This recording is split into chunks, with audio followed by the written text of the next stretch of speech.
윤석열 전 대통령의 마지막 불복 카드였던 구속적부심 청구가 법원에서 기각되면서 조은석 내란 특별검사팀이 윤 전 대통령 처분 방향과 시점을 두고 고심하고 있다. 특검팀은 그동안 줄곧 출정 조사를 거부해온 윤 전 대통령이 구속적부심 법정에서조차 혐의를 전면 부인한 만큼 대면 조사의 실효성이 크지 않다고 보고 구속기간 연장 없이 바로 재판에 넘기는 방안에 무게를 두는 것으로 알려졌다. 금명간 기소가 이뤄질 수도 있다는 관측도 나온다. 19일 법조계에 따르면 특검팀은 구속적부심 기각 이후 윤 전 대통령에 대한 처분 방향을 두고 내부 검토 중이다. 특검팀은 지난 10일 윤 전 대통령을 구속한 뒤 여러 차례 대면 조사를 위해 출석을 요구했지만 윤 전 대통령은 건강상 이유로 나오지 않았다. 서울구치소에 윤 전 대통령을 조사실로 데리고 오라며 강제 구인도 지휘했지만 전직 대통령에 대한 물리력 사용을 주저하면서 모두 불발됐다. 이에 서울구치소 요청에 따라 강제 구인을 직접 지휘하기 위해 박억수 특별검사보가 구치소를 방문할 계획이었으나 윤 전 대통령이 법원의 구속의 적법성을 다시 판단해달라며 구속적부심을 청구해 이 또한 보류됐다.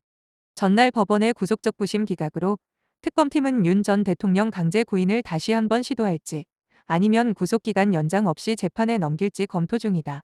다만 전날 구속적부심 법정에서 윤 전 대통령이 30분에 걸쳐 직접 혐의를 전면 부인한 점 등에 비춰볼 때 강제로 조사실에 데려오는 데 성공한다고 하더라도 질문에 제대로 답할지는 미지수다.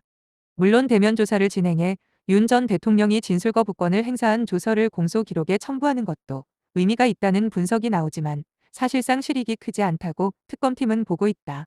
이에 대면 조사에 실효성이 없다고 보고 추가 조사 없이 1차 구속기한 내에 바로 재판에 넘기는 방안에 무게를 두는 분위기가 감지된다. 이 경우 특검팀은 구속기간 산정을 두고 논란이 없도록 최대한 보수적으로 구속기간을 계산할 것으로 보인다. 형사소송법은 구속적부심 청구에 따라 수사 관계 서류와 증거물을 법원이 접수한 때부터 결정 후 검찰청에 반환된 때까지 기간은 구속기간에 산입하지 않는다고 규정한다. 검찰은 그간 실무적으로 때를 날로 계산해왔다. 하지만 앞서 윤 전 대통령이 내란 우두머리 혐의로 고위공직자범죄수사처에 체포 구속됐을 당시 법원은 형소법상 때를 날이 아닌 시간 단위로 계산해야 한다며 검찰의 윤 전 대통령 기소가 구속기간 만료 후 이뤄졌다고 보고 구속취소 청구를 인용한 바 있다. 특검팀에 재구속된 윤 전 대통령 1차 구속기간은 구인영장이 집행된 지난 9일로부터 열흘로 이날 0시에 만료됐다.